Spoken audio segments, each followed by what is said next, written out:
Yo, yo. All right. We have a show. It was a bit of a mess today. A bit of a mess for sure. Had some last minute stuff come up with work, but I'm glad some of you were able to join me. I'm glad. I think we lost a few of the folks that were on the Insta Live, but that is all good because this will be live after the fact.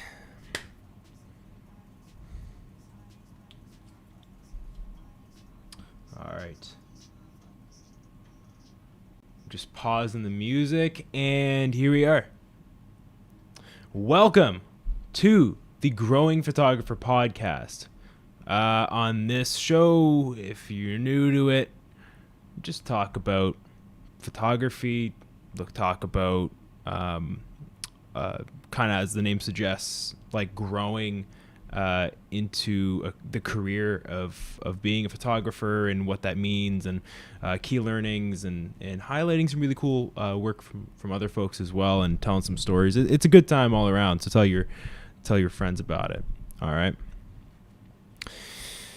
So we will be doing some Q&A at the end, more so just like a discussion, a conversation, if you will. So if you have any questions, you want to talk about something, leave it in the YouTube comments and we will do so. All right.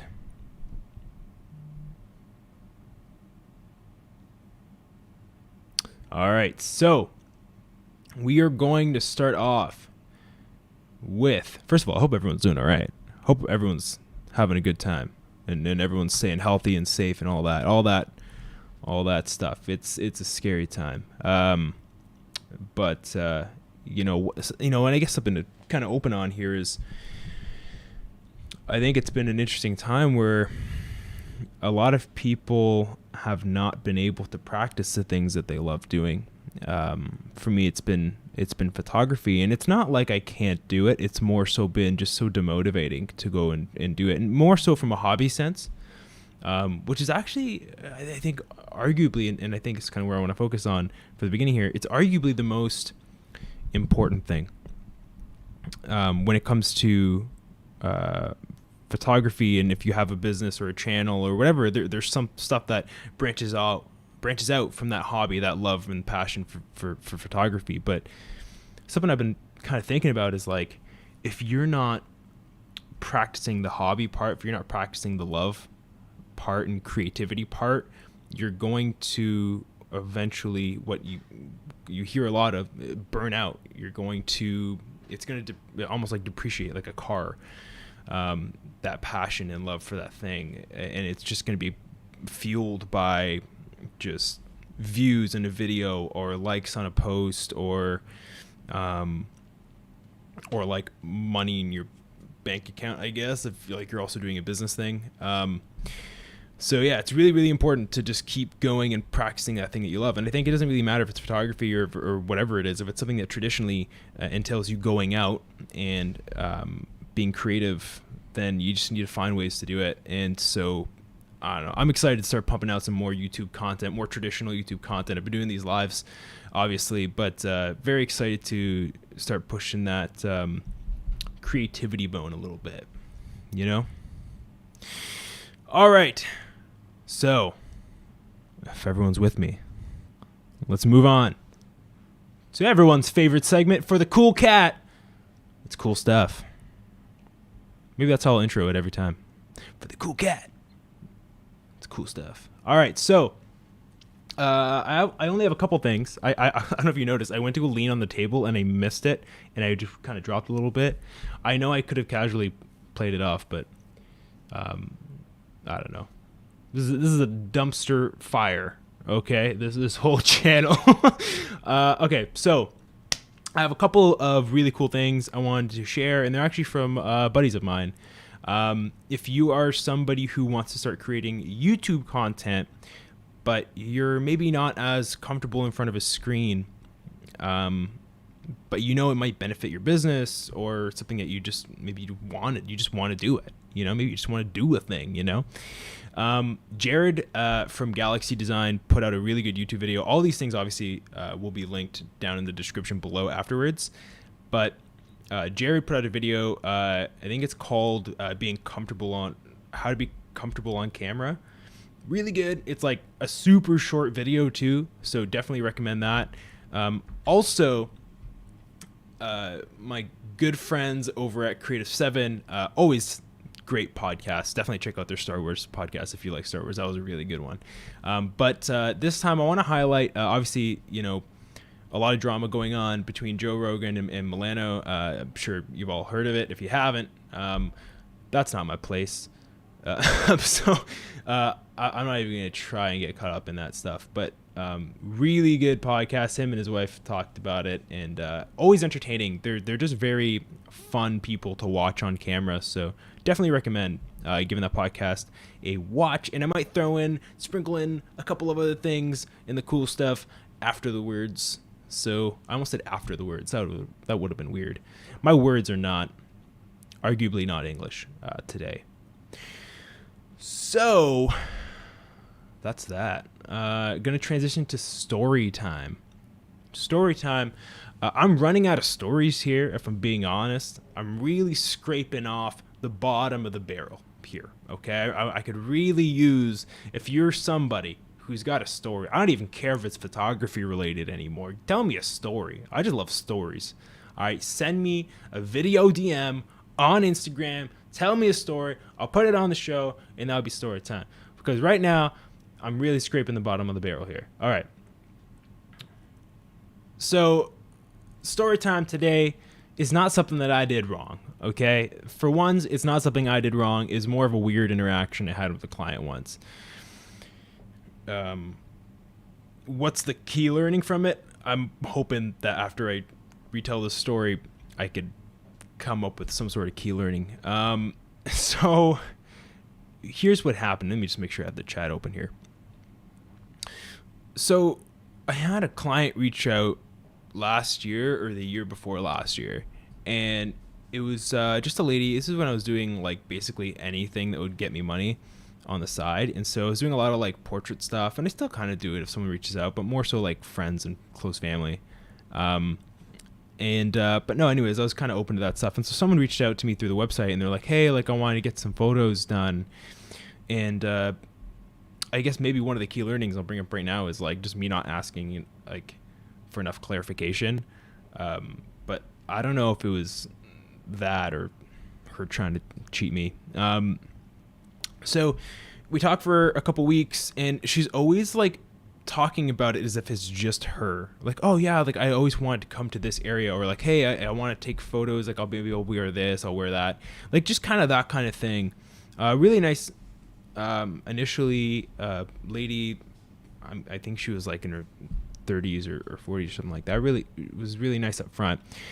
And then it's like a couple of days before they were going to do this thing, and she's like, oh, cool. Also, like, what do you want my kid to wear? And I'm like, your kid? What? Okay, this is like, by the way, this is not a PG podcast. So, you know what? Excuse my lingo, but what the fuck are you talking about? Your kid. Your kid. So I messaged her. I'm like, oh, or, I'm sorry. It wasn't texting her. It was email. So I'm like, oh, okay, interesting. Sorry. I thought this was like a solo portrait gig. And she's like, oh, no, I'm looking for family portraits. You're right now, if you're not a photographer right now, you're like, what's the big deal? It's just family portraits. Well, let me tell you something. You ever try photographing a baby? You ever try doing that? It sucks. Okay, that's why I don't do infant photography or toddler photography, whatever you call it. I can't get into it. All right, I don't have the patience for it, and I think other people just have the skill for it. Anyways, I'm like getting angry with her now. I'm like, oh yeah, like, sorry, I was on. Oh well, it shouldn't be a problem. It shouldn't be a problem. I'm like, oh well, it is. Like, I'm gonna have to adjust the rate. Like, it's a bit different. We'll probably have to shoot for a bit longer, whatever. And like, she starts giving me all this sass, getting really angry with me, and to be honest with you, what ended up happening was I just kind of handed off the client. I messaged one of my photographer friends. I'm like, hey, I have a gig for you. She wants to do some family portraits. And anyways, it didn't end up happening. So I don't know. The person didn't, my buddy didn't get any money out of it, unfortunately. But I guess the key, I guess the key there is like, okay, all seriousness, Ramos says, literally takes so much patience. I couldn't do it personally. Yeah, me neither, man. I just can't do it. I think like the key learning there is something that I've talked about before, which is like, regardless of whether it is like just a sweet person who wants just some photos, or it's like Coca-Cola and wants you to shoot an ad, it doesn't really matter. You, as the photographer, I keep hitting the table and it does this, I'm sorry. You need to push for that clarity in that context. So like now going forward, I know like if someone messages me about a portrait and like I'm considering doing it, I'm going to say, oh, okay, cool. So just to clarify, it's going to be just you, right? Because I don't want to show up and have like 5 babies, a toddler, and like Uncle John running around. You know what I mean? And John is like, maybe Uncle John's like, you know, more immature than the toddlers. But what are you going to do? What are you going to do? You can't ask if Uncle John's mature. Clarification. Always asking for clarification. Where, what, when, why, how. I may have said why twice. I don't care. That's the story. I need stories. I'm really scraping up the bottom of the barrel here. All right. We're going to move over to photograph of the week and creative. Like I told you, I kind of speak English, but it's not really. It's like a different dialect. The creator of the week and the photograph of the week. I wish you could say I didn't sleep well, but I honestly, I did. I slept pretty well. Also, I love it when it doesn't show the correct screen here. It's like my favorite thing. It's easily my favorite thing. I'm just going to put the right screen on. We have 6 people on now. Wow, the pressure is on. If you're in right now and you haven't said hi, I want to see you say hi right now. Portrait English, that is right, Ramos. I grew up in a household that was fueled by this separate English dialect. All right? We were educated with Portrait English. I'm joking. It wasn't that bad. Well, I guess my mom, okay. I'm going to stop there. All right. Sorry. My phone is totally in the way of this screen. Can I move this? Oh, beautiful. All right. I'm going to show you guys the correct thing here, because I want to highlight some really cool creatives. Really happy to see the creator of the week last week was really, really happy that we shared her work. And honestly, I was really, really happy with it. I think she did a great job with the photos that she's taken. Just, you know, if you hadn't had a chance to see it, I have timestamps. You can go back and literally just click on that one moment and see who the creator in the photograph were last week. And it was just like, I was really happy with the selection, and they were really happy to be selected. So that was really cool. I was like seeing that they appreciate it. Just going to get the correct screen up here. Here we go. Cool. And I guess I could just do this. I love this photo. I guess for starters, let's call the person out here. So we have Gruit Florian. Not sure where this is taken. Let's see. Where is this taken? Wow. Okay. There are a lot of photos here. This has just got a little interesting. Okay. So we're not going to look and investigate that any further, but, really, really cool photo. Okay. Here's what I really like about the photo. There's this like term that's thrown around a lot, and it's like, oh, I'm drowning in work, or like, I feel like I'm drowning, I'm suffocating, right? But it's actually not that often that we see images that kind of suggest visually what that's like. And you know, a photo of someone at their desk and like having paper on their desk and like being like, oh, I'm stuck with work, I'm drowning. Like, that's not what I mean. I mean, like, when you use that specific phrase, when you think of that term in the context of actually drowning, what is that, right? So like, maybe that didn't make sense either, but I hope it did, because when I look at this image, it's really interesting because you have, obviously, the most obvious thing is that you have half of the shot underwater, half of the shot over water, right? Really cool stuff. I've wanted to play around with underwater casings for a really long time. Love to make a video about that. If someone would endorse me and send me some underwater casing, that would be awesome. So, what are they doing here to demonstrate drowning, or like the feeling of drowning, right? And I wish I could actually translate what this was up there, but I can't. So you have her under the water, bokeh'd out, out of focus, almost like when you suggest that you are drowning. Like, it's hard to stay focused, it's hard to prioritize. You just feel like there's so much coming from so many different directions, like you're surrounded by either a workload or by emotion and sadness. So I love that she's actually out of focus here. And you have, of course, she's letting air out, like her breath's being taken away. And maybe that's intentional, maybe it's not. I feel like it really adds to the image, though. And then as it crosses over, it has her hands kind of free, looking weak, but free. It's almost like I can see the light, but I'm being dragged down. The other thing that's really, really cool about this is it's very yin-yang. I think that's the way you say it. You have her under the water, and it's very dark. Even the color, not a lot of that light's piercing through. And that may have been done in post, I'm not sure. But very dark tones. And then as it crosses over here, it's a lot brighter. And it's like, oh, this is what we're aiming for. This is freedom. This is whatever, right? Really, really cool photo. I accidentally just opened Lightroom. That's unfortunate. It's weird because the arms are almost relaxed. Yeah. It's very, very true. It's almost, I mean, that would make sense in the context of what we're saying, though, right? It's almost like this is freedom. And so, yeah, really, really cool. I really like that photo. And hopefully I didn't read into it too much and the person doesn't watch this video and be like, I don't know, I just thought it was cool. Okay. We're going to transition to photograph of the week. Fun stuff. Or sorry, we just did photograph of the week. I'm all over the place here. Truly a dumpster fire. This is a creator of the week. This person doesn't really need the help.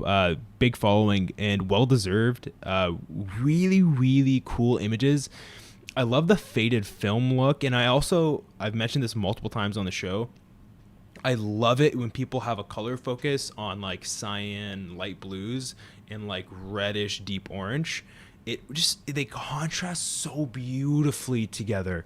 And this whole feed is really just like, it's really just that. I mean, here you have the sunset and the blue, darker skies above, and then that bluer sky above translating to the skate park. Incredible. Also, shutter speed really high, getting the guy on the board here. You have Amsterdam Billiards and Bar, probably some dive bar somewhere in who knows where. But you have the orange lights, and obviously these have been modified, guys. Like, I want you to understand. I understand that these have been modified. The signs, and then he always makes sure. Here's what's really going on. He makes sure that the highlights, it seems, that for the majority of the time, the highlights are being he's leaning on more of the orange tones on the highlights, and then on the shadows and darker areas, it's a lot more of like the bluish tone. But also, of course, there are some aspects here, some parts here that are highlights that are blue as well. It's being very selective, picking your pockets and making sure it makes sense. Here's another one here is really, really cool. I mean, who knows if this was actually orange, right? But you have the blue bowling alley, you have the stripes there. Another thing that's really cool here is he's very good at like just capturing like interesting images, but them being very simple in nature. Like this shouldn't be pleasant to look at, but for whatever reason, I kind of just like looking at it. And I think that is probably because there's just really good symmetry and balance. You have like the basketball court, which obviously when looking down, you can cut this in half and it's pretty even. The basketball net has two poles, has the two trees behind that. It has the building in the back as well that runs through the middle. The symmetry is really, really good. This guy, even when it's like not the craziest photo, is just really, really well taken. So really, really cool. Wow, I love this photo. Really, really cool stuff. It looks like he's experimented a little bit. Like now he's a bit more on this orange and cyan phase. Going back a little bit, he's a bit more just like pinkish, really like light, bright baby blues. Like I love these. These are awesome too. And they're not crazy, but it's just playing around with color and symmetry. Really, really awesome stuff.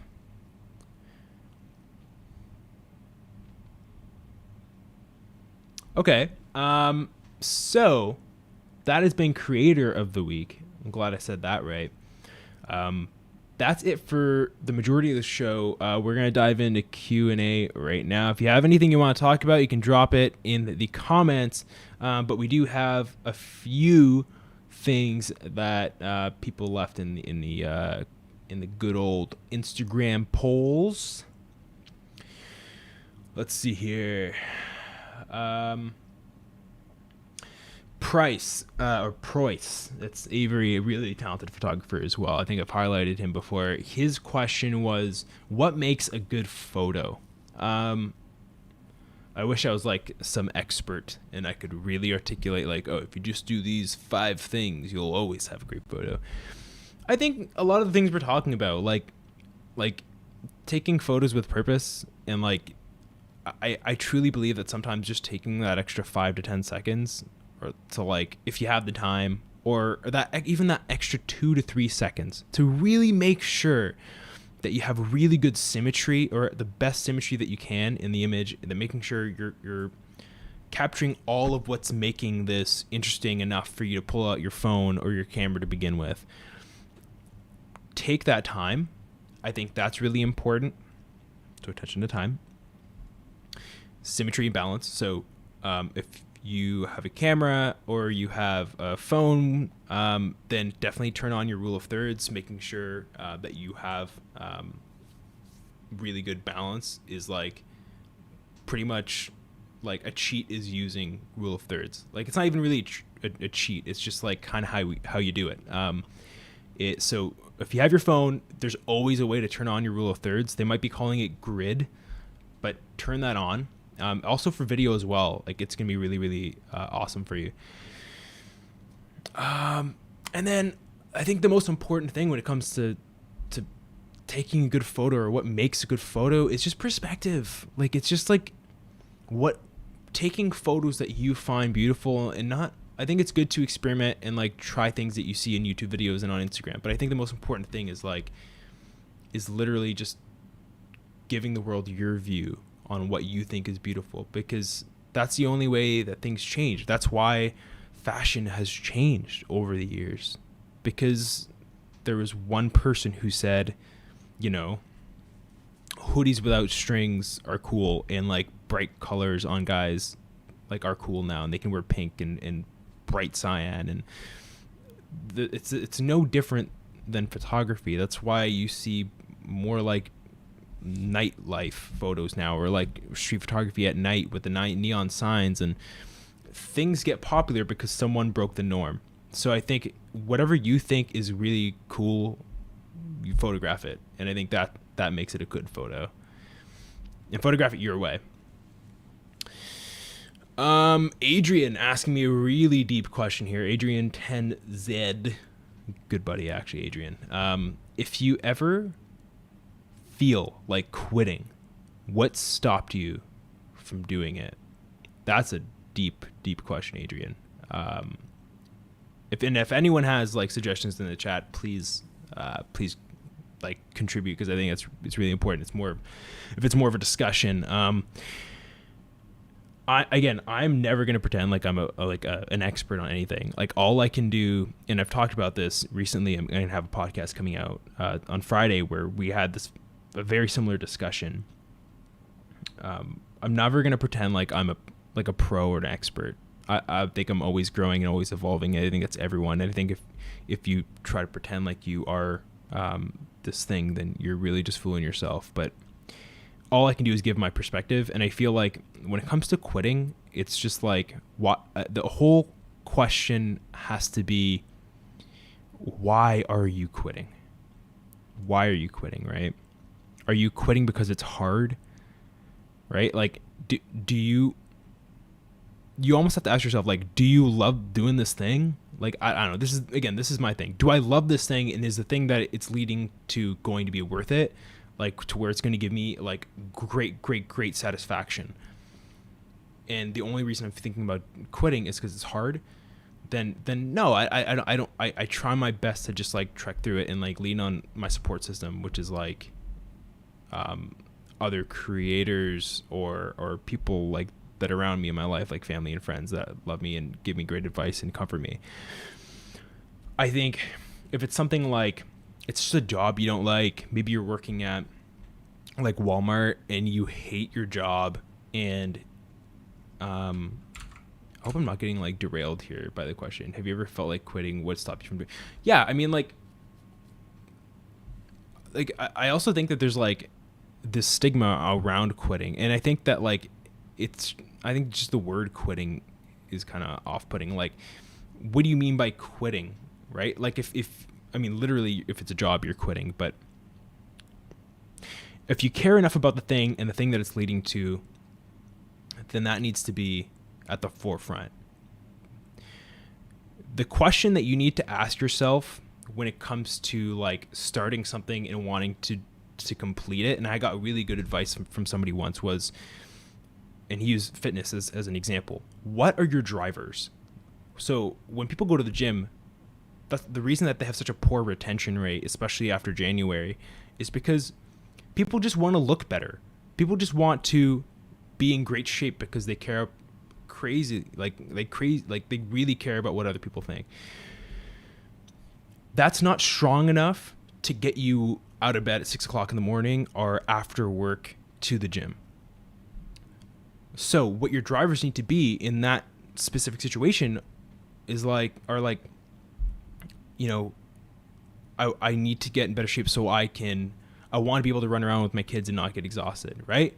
Or I want to be the best version of myself, which means I want to be the healthiest version of myself. Whatever that is to you, and it's going to be extremely personal to you. Like, you have to do almost this staircase of like, okay, this, but why? Because this, why? Because this. And you need to get to this deep-rooted core answer, this driver that is going to get you up and it's going to get you up and going into the gym or getting to like downtown Toronto to take photos, or picking up a canvas and a paintbrush and painting, or producing music, whatever it is. Like, you need your drivers. What makes that thing so special to you, and what makes the end result so important to you? And I think that is ultimately, for me at least, what has been very effective in not necessarily quitting things. Now, that doesn't necessarily mean that I haven't, and like that I'm perfect or anything like that. Like, sometimes it's not quitting. Sometimes it's like crazy procrastination. Is one better than the other? I don't really know. But yeah, that's that. The last question that we have is from Jubei Jin. This is my friend Jovian. He was on the podcast last year. And I'm going to open up the chat box here again. He asks... Oh, I see we have some contributions in the chat here. So, okay, sorry, getting distracted here. So, the last question was, this is a very deep one. Jovian asks, why does Xbox suck?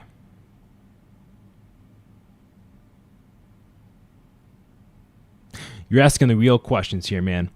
I intentionally left that till the end because I knew it would sound really stupid, and that's how I wanted him to feel after asking that kind of question, because I knew he was asking it just to get under my skin.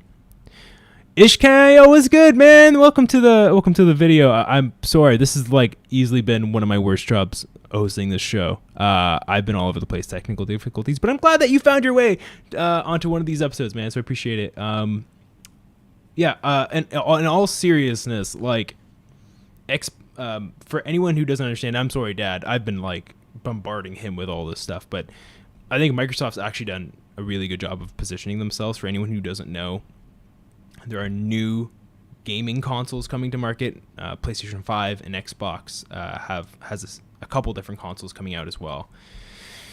And Sony, who does the PlayStation, is still leaning on games exclusives. And that was a very good strategy, and I think it's still an effective strategy long term. But with Microsoft, they're trying to come at it from the approach of like, hey, we want you to play in our ecosystem, and we don't care if that is on an Xbox Series X, if that's on an Xbox Series S, if that's on your computer, or if you want to use xCloud and play on your phone.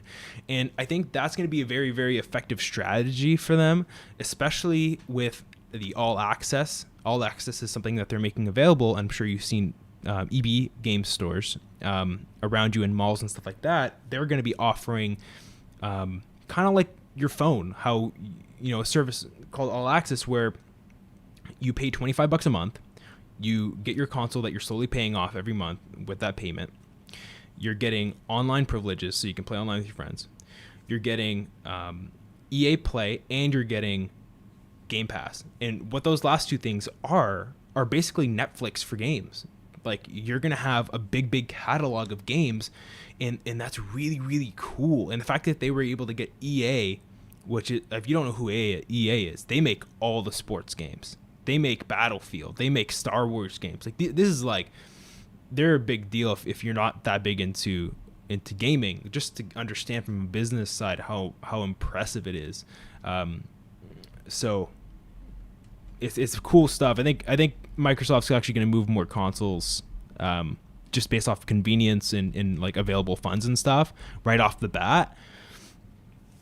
But Sony's a really smart company. That's what I keep telling folks that are leaning too hard on the Xbox winning, like, quote unquote, winning this generation. Sony's a very smart company. They've always found a way to bounce back if it wasn't going right. So watch out for them. But that is the Growing Photographer show. Growing joke, I think, is going to be that I speak Portuguese English, or just not good English. Not good English is another example of me not speaking English very well. I think it's time for me to cap off the show here. This has been the Growing Photographer podcast. Look for a video coming up this Friday. Me and Phoenix Gray, we're going to be doing a podcast talking all about modeling, photography, and the correlation between the two. So keep an eye out for that. Keep an eye out next Wednesday for when this show will hopefully be a bit better.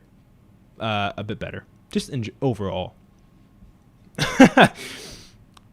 My name is Michael Costa. Have a good one. Hope to catch you guys next week. Take it easy.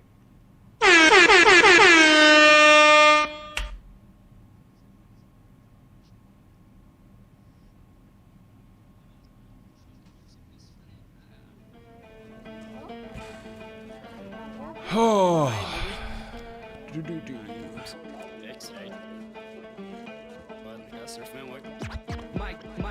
You are now dealing with the mic dropper, a divine product of my karma. These rappers helicopter watching, claiming nice choppers. Come to Toronto with them lies, get your life martyred. You ain't seen no luck with the six, roll your dice harder. I've been trying to harbor these emotions like a father, cause y'all been drinking from the public ocean type of water. Fuck you all.